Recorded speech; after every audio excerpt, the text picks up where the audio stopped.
daanan nila patungo sa kanilang kaharian. Ito yung sinasabi ko na may bato. Ito na.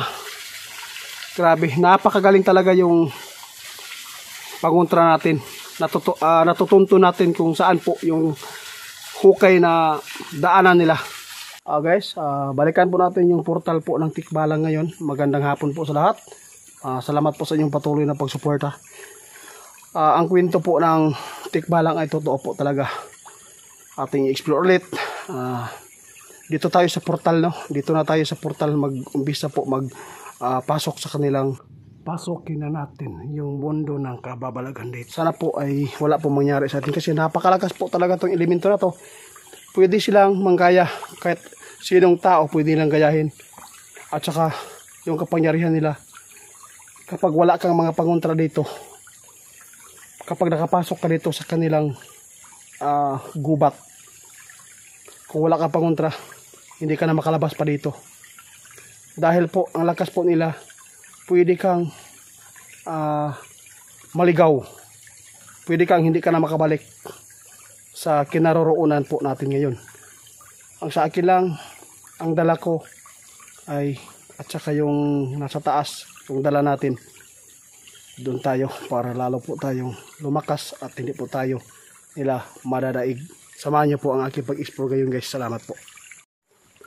Ito na po yung portal, guys, kung saan na pinasok natin kahapon.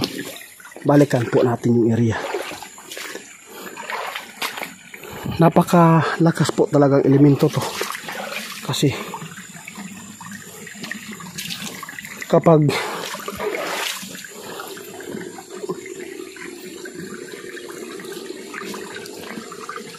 meron pang naririnig dito, guys.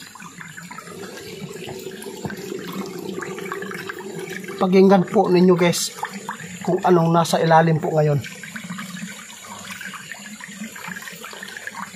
Portal pa lang to, guys, pero nagpaparamdam na. Pakinggan po natin. Sana po ay hindi po tayo maligaw dito. Hindi tayo nila kaya na galawin. Kasi pwede po sila manggaya po. Kahit anong tao na pwede nilang gayahin para tayo ay maling lang. Mapagdin lang pala yung Tikbalang. Sabi naman gagamot, mas maganda daw i-explore pag nag-iisa tayo. Kasi kung magkipaglaban sa'yo yan, kapag natalo natin, okay, kapag natalo natin sila, wala silang kawalan. Mapapaamo natin sila. Puntahan natin yung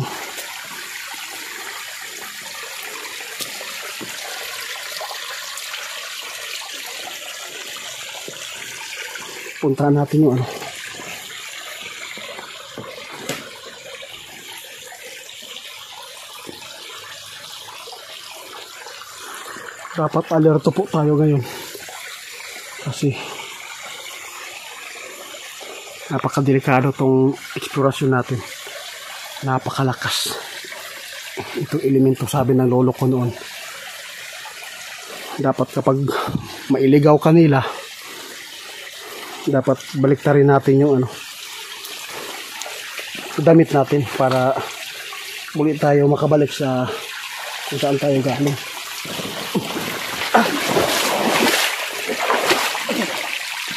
Baksa na.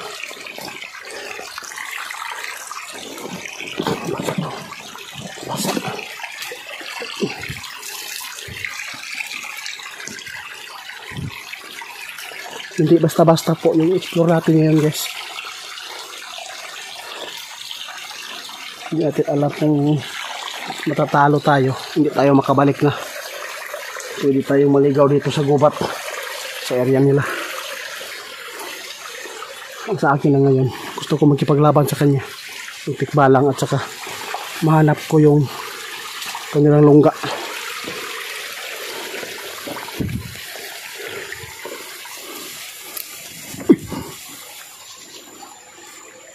Gulat tayo dito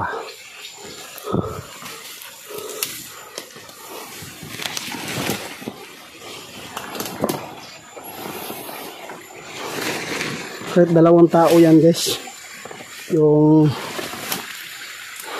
magsumpay, yung tao at saka yung kung gaano sila katangkad. 2 tao, mas matangkad pa yung tikbalang sa atin. Mahilig din po sila maninigarilyo guys. Katulad pa rin sila sa mga kapre.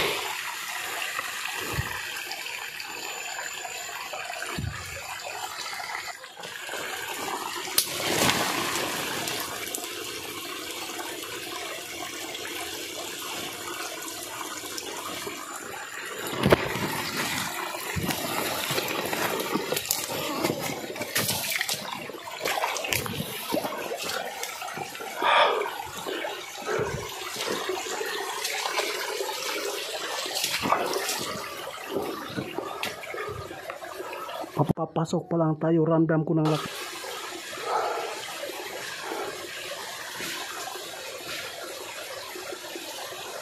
Parang may nagpaparamdam na guys. May tumatakbo dito. Alam ko. Ngayon, nakatingin yung tikbalang sa atin ngayon. Alam nila na tayo ay papasok sa kanilang area. Hindi tayo mananaig. Hindi tayo matatakot dito. Wala nananaig mo na elemento masama. Labas kabutihan.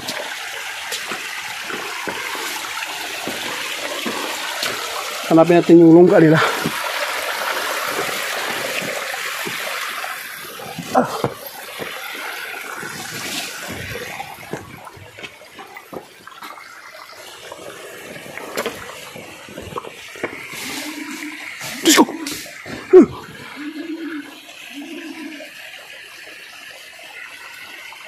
Ito yung boses na narinig natin kahapon, pero mas iba yung tunog niya ngayon. Marami.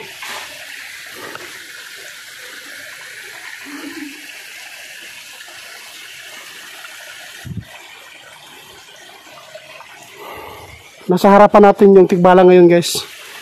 Nakatitig sa atin. Gusto niyang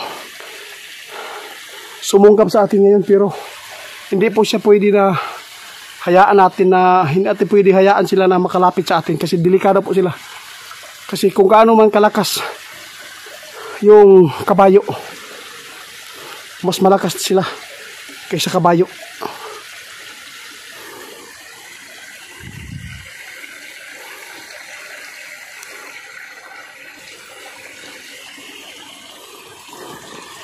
Grabe. Kawayan guys, may kawayan na doon.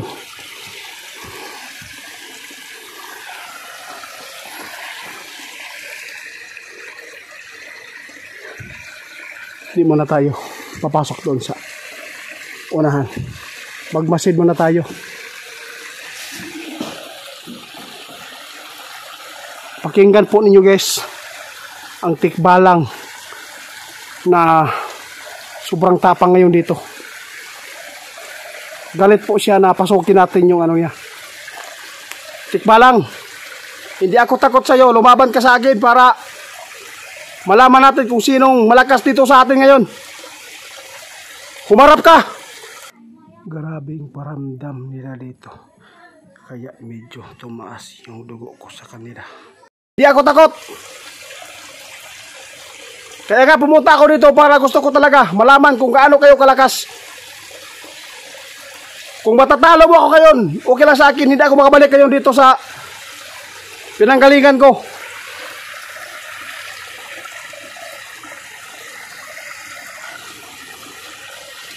Grabe guys.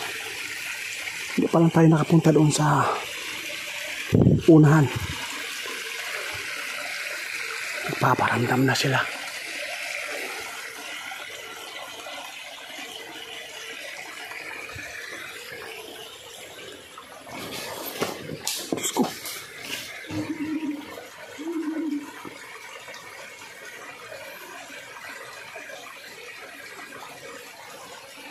Nakikita kita. Ang makakita po ng ganitong mga klaseng elemento guys, yung may kakayahan lang. Hindi ako takot.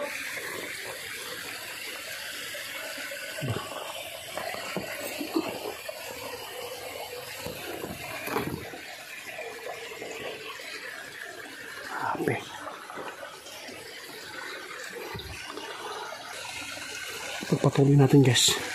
Punta natin dito kung saan po sila nakamasid sa atin.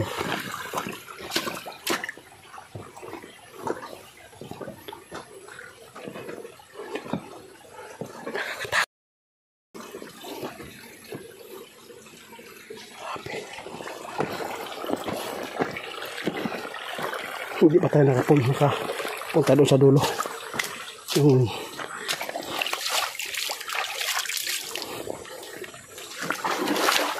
Grabe naman to.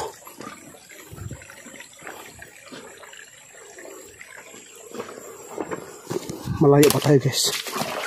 Grabe na. Pinag-aabangan tayo dito.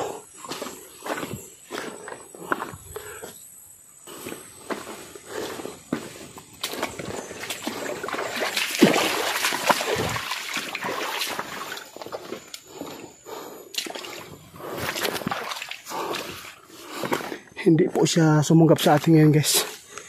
Wala. Sige, sundan mo ako. Hindi ako natatakot.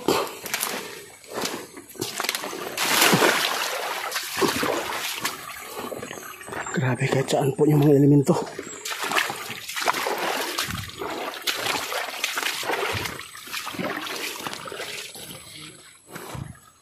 Mas grabe guys. Oh, yun, kawayan.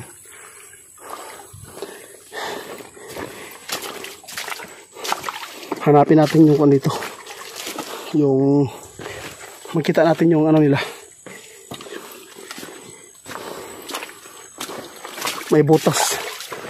Yan sa bato. Hanapin natin yung butas dito guys. Medyo malayo na tayo dito ah. Hindi dia kaya na lumaban. Takot pa rin sila sa atin. Lalo na pag may nagustuhan yung tikbalang. Nakamasid sa atin yan. Tapos ang ginagawa nila ay naninigarilyo po. Mahilig po pala sila sa garilyo. Katulad pa rin sa Capri. Dito na tayo sa creepy na area guys. Dito na, ito na yung area ng tikbalang dito.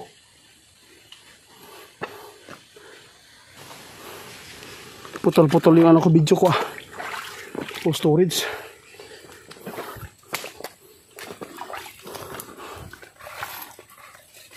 Grabe paramdam dito.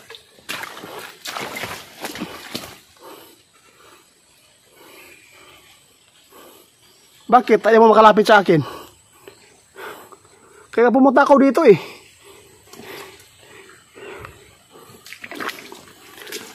Magmasid lang tayo dito guys ha.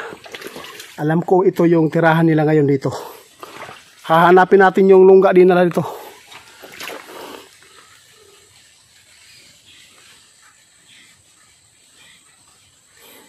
I-focus natin yung camera natin kung may mahagip tayo dito na tikbalang.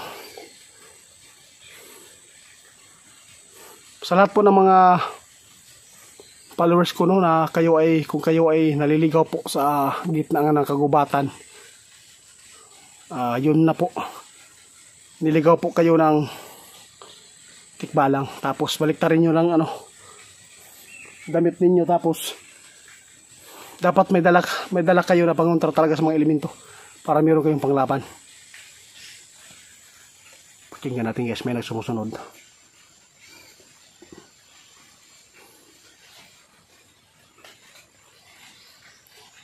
Pakinggan natin guys. Marami sila dito guys.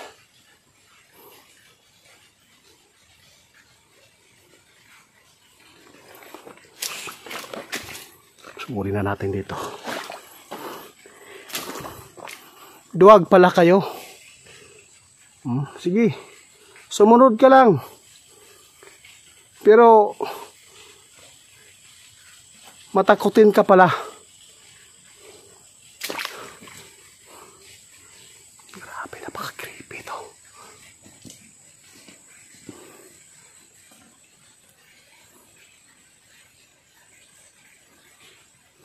Matakutin pala.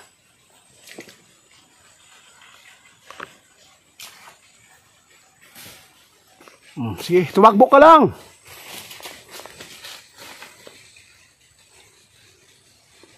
Grabing paramdam nila guys, pero hindi po sila sunggab sa atin.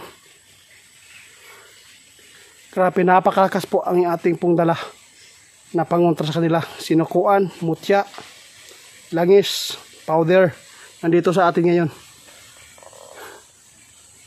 Paano natin sila matatalo kung hindi sila makipaglaban sa atin? Napakadilim na po yung area dito.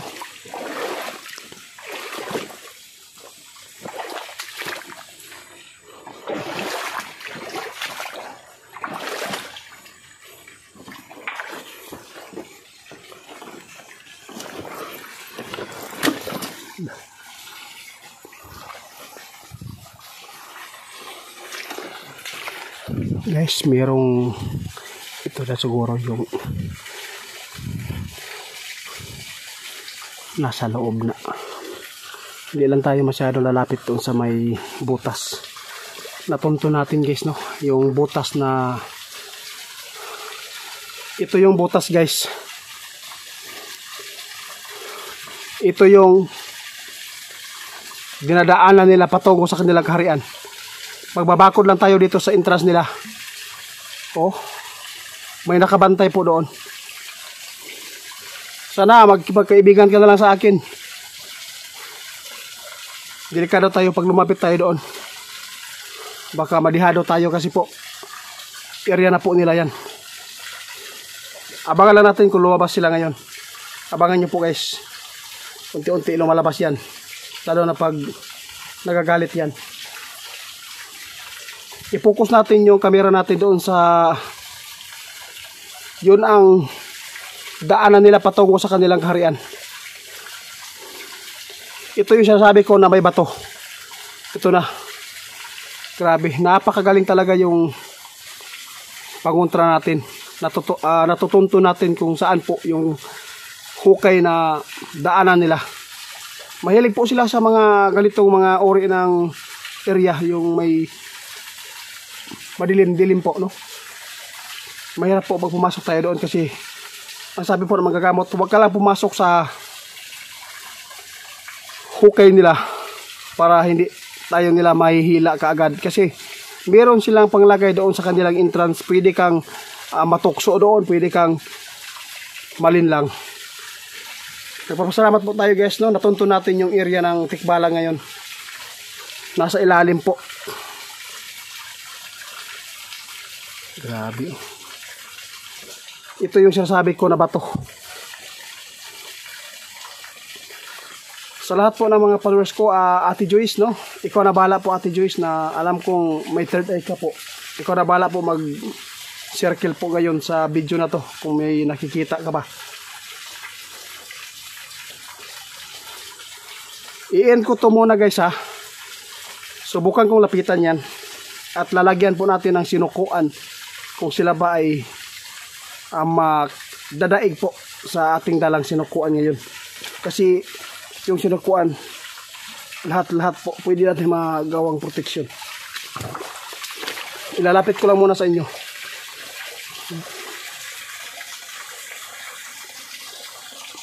Doon sa dulo niya yan, papunta doon, papasok sila doon. Yun. Salamat sa inyong pagsama guys ha. I-update ko sa inyo guys kung malagyan ko na kung anong mangyayari dito ngayon ha.